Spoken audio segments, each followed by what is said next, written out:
Welcome to my History channel. This video may feel long, but if you stay until the end, you may begin to understand why Disney is not just a company, but one of the most powerful storytelling machines ever built. Why can a fictional character become more real than reality itself? Why do humans trust manufactured stories more than cold facts? Why has this entertainment empire survived multiple near-collapse moments throughout its century of existence? And why does the business of pure imagination generate more enduring power than the business of physical production? The answers lie deep within our collective psyche. Chapter 1. The Birth of Imagination in a Harsh Reality. In the freezing winter of 1901, Walt Elias Disney was born into a modest Chicago household. His father endured constant professional failures, drifting restlessly between occupations ranging from farming to carpentry. This unstable environment cultivated a distinct psychological need for control within young Walt. When his family relocated to a rural Missouri farm, the 4-year-old boy discovered an antidote to the chaotic adult world. He began projecting human emotions onto nature, sketching faces on the centers of simple flowers, and imagining a hen wearing glasses. Imagination was not merely a childish pastime, it operated as a crucial survival mechanism. By age 9, reality forced him to deliver newspapers in the brutal pre-dawn hours. Despite the crushing physical exhaustion of working 6 years in this manner, he stubbornly attended night classes to study art and animation. His 8-year-older brother Roy represented the pragmatic anchor, while Walt inhabited a domain of boundless dreams. As the First World War engulfed the globe, the adolescent forged his birth date to join the Red Cross Ambulance Corps. Sent to a devastated France, he refused to let the surrounding carnage extinguish his creative spark. He transformed his medical vehicle into a canvas, covering it completely with cartoons and whimsical drawings. Long before the modern attention economy commodifies every waking moment, this young driver understood a fundamental human truth. When confronted with profound tragedy or uncertain futures, people desperately crave escapism. He realized early that whoever can architect a temporary psychological refuge from suffering will ultimately possess unprecedented influence over the human mind. A visionary mind often uses fiction to survive a reality it cannot endure. Chapter 2. Failure, Bankruptcy, and the Psychology of Persistence. In 1919, the young artist formed an initial partnership with the gifted Iwerks. They launched Iwerks Disney Commercial Artists, laboring day and night to secure meager contracts. However, their professional inexperience led to a swift and painful dissolution within only 1 month. This failure exposed a vital truth. Creative talent cannot thrive without a fundamental understanding of economic reality. Undeterred by this early setback, Walt established Laugh-O-Gram Studio in Kansas City in 1921. He specialized in transforming classic fairy tales into modern animated shorts, gaining significant local recognition. Yet, his perfectionist tendencies consistently outpaced his limited financial resources. Why do visionaries often neglect the practical constraints of capital while chasing the elusive perfection of their internal artistic vision? The studio soon spiraled into a crushing financial abyss as production costs skyrocketed beyond control. Despite his desperate attempts to rescue the enterprise, bankruptcy became an inevitable and brutally humiliating reality. Total failure often strips an individual of their dignity, forcing them to confront the terrifying emptiness of starting over. In this dark silence, one must decide between total resignation or absolute defiance. With only $40 and a single suitcase containing one unfinished film, he boarded a train to California in 1923. This departure was not merely a geographic shift, but a profound psychological reset for the young animator. He chose to abandon his past failures to seek opportunities within the infrastructure of Hollywood. Sometimes one must completely lose everything to discover what is truly worth saving. This transition mirrors the modern high-stakes entrepreneurial landscape, where failure is often a mandatory precursor to innovation. Human nature inherently fears the stigma of bankruptcy. Yet these moments of collapse frequently function as the purest tests of character. Do we define ourselves by the heights we reach, or by the way we reconstruct our spirits after falling into the deepest despair? The architecture of success is almost always built upon the rubble of forgotten catastrophes. Chapter 3: Mickey Mouse and the Discovery of IP Power.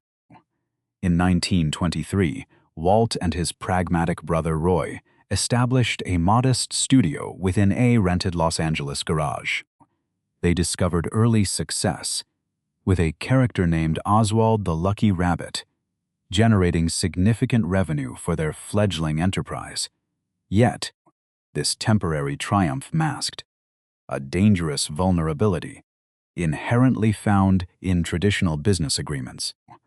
Can true creative freedom ever exist without absolute legal ownership of one's imagination?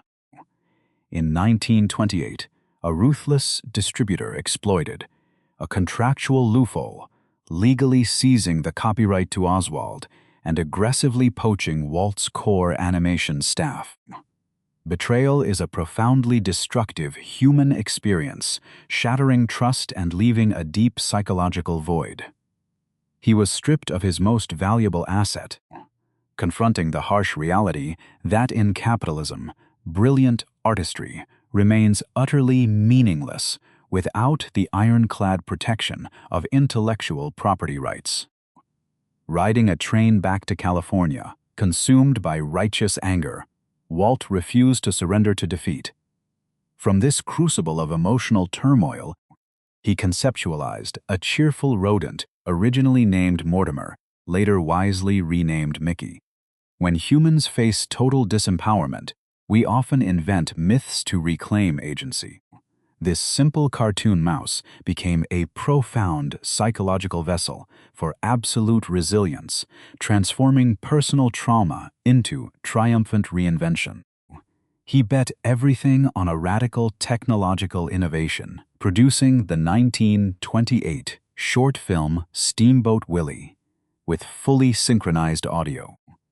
Walt personally provided the voice for Mickey, merging his own soul with the animated creation.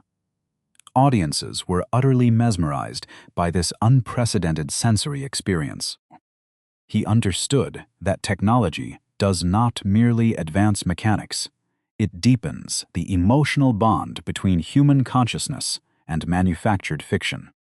By 1929, a groundbreaking shift occurred when Mickey appeared on children's writing tablets. This pioneered a massive merchandising empire, placing characters onto watches and everyday consumer goods. This directly mirrors today's intellectual property economy, where the avatar transcends the screen to consume physical reality. Why do we compulsively purchase tangible totems of fictional beings to comfort our very real existential anxieties within a chaotic world? The greatest theft he ever endured ultimately birthed the most powerful fictional icon in human history. Chapter 4: The First Great Gamble, Feature-Length Animation. By the mid-1930s, the success of animated shorts had provided a fragile financial foundation for the expanding studio. However, Walt Disney possessed a vision that transcended simple novelties, aiming to create the world's first feature-length animated film. He chose the classic tale of Snow White and the Seven Dwarfs, projecting a production that would demand unprecedented creative and financial resources. The ambition of this project was met with widespread skepticism from industry professionals who labeled it Disney's folly. Critics argued that audiences could not endure the visual intensity of vibrant colors and constant motion for over 80 minutes. They believed that the human eye and mind would reject such a prolonged exposure to manufactured fantasy, predicting a monumental commercial disaster. To realize this vision, Walt poured over $1,400,000 into the production, a sum that nearly bankrupted the company. He was forced to mortgage his personal assets and present unfinished segments to skeptical bankers just to secure vital loans. This financial risk represented a profound psychological burden, as the survival of his life's work depended entirely on this singular artistic gamble. The animation process lasted 3 years, requiring the development of innovative technologies, like the multiplane camera system. Artists studied human anatomy and live-action references to ensure the characters possessed a degree of realism never before attempted in the medium.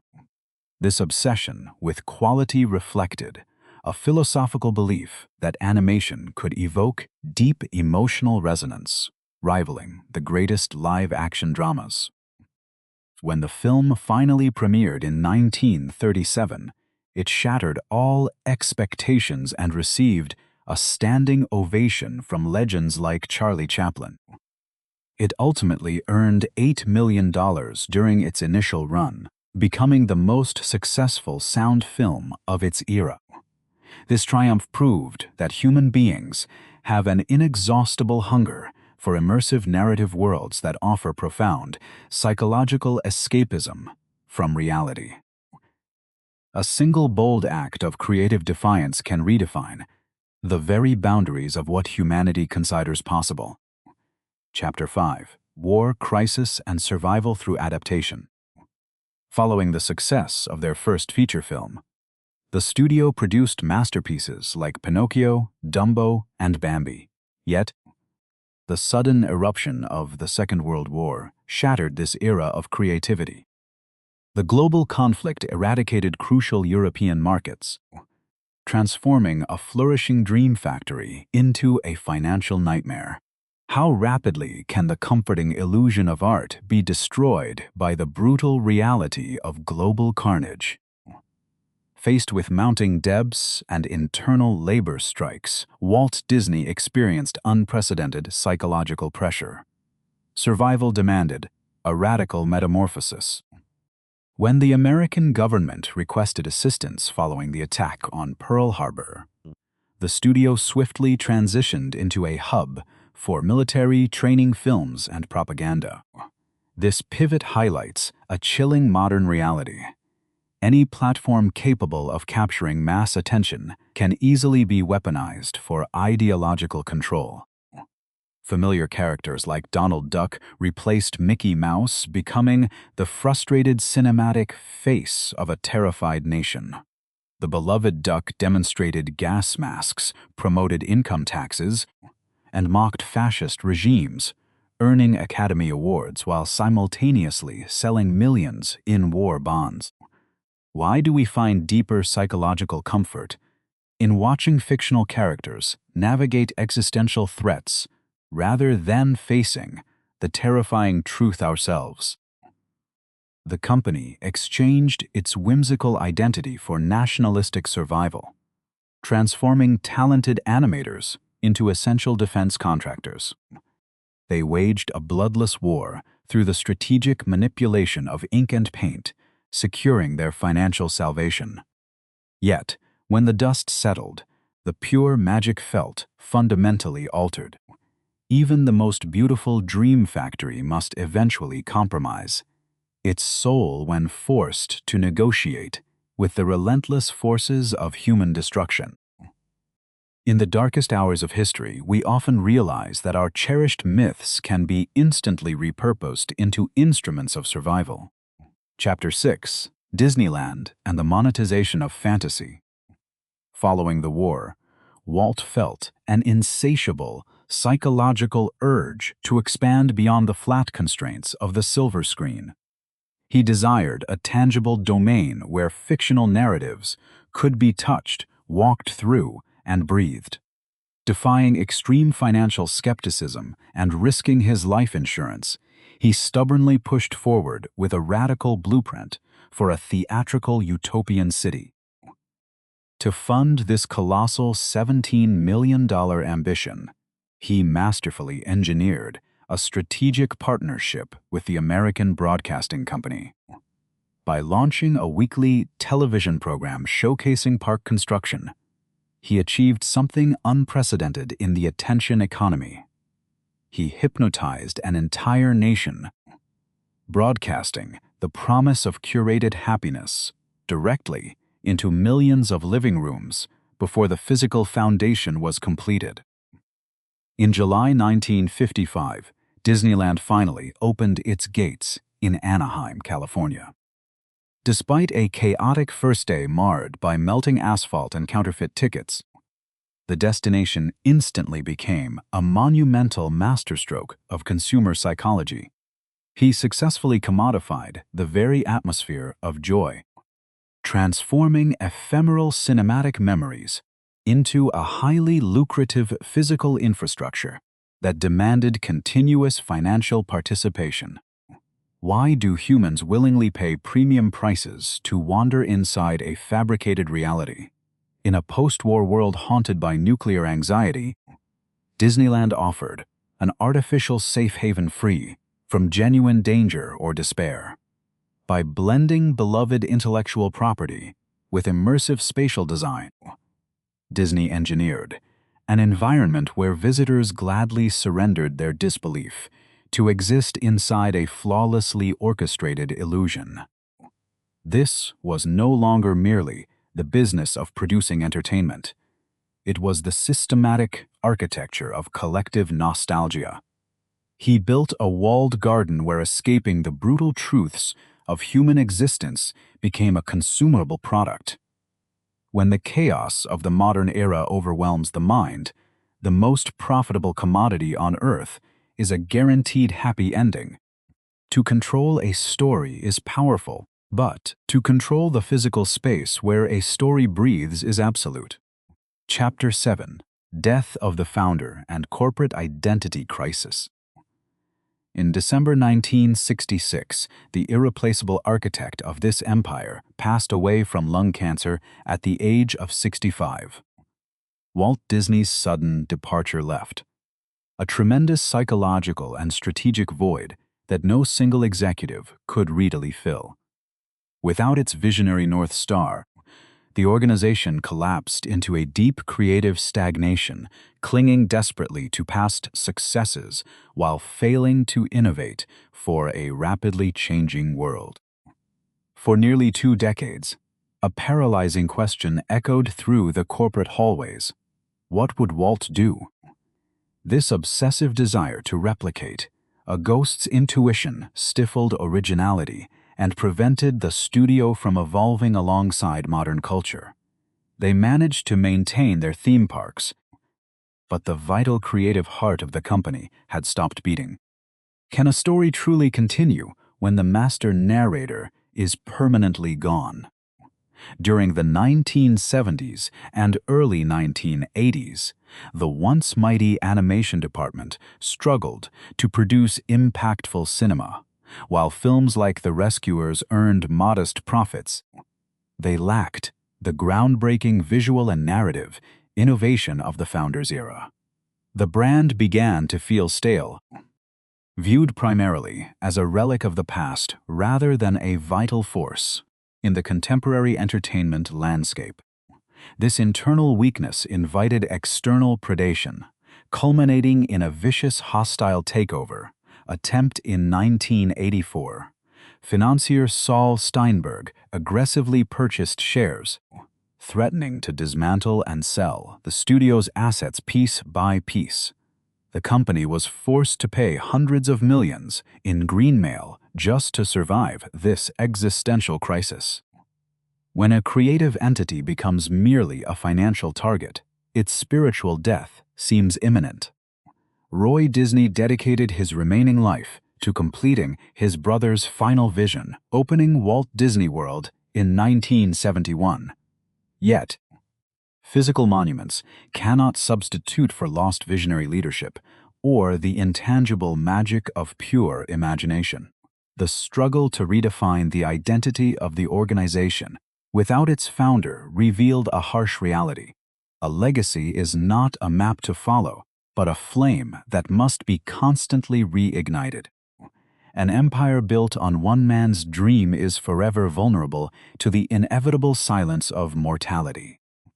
Chapter 8: Corporate Expansion and Internal Conflict.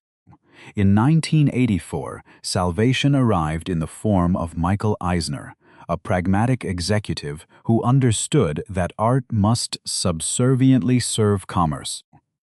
He recognized that the studio possessed a vault of beloved characters that were languishing in irrelevance. By installing a fiercely competitive corporate culture, he breathed immediate life into the dying enterprise.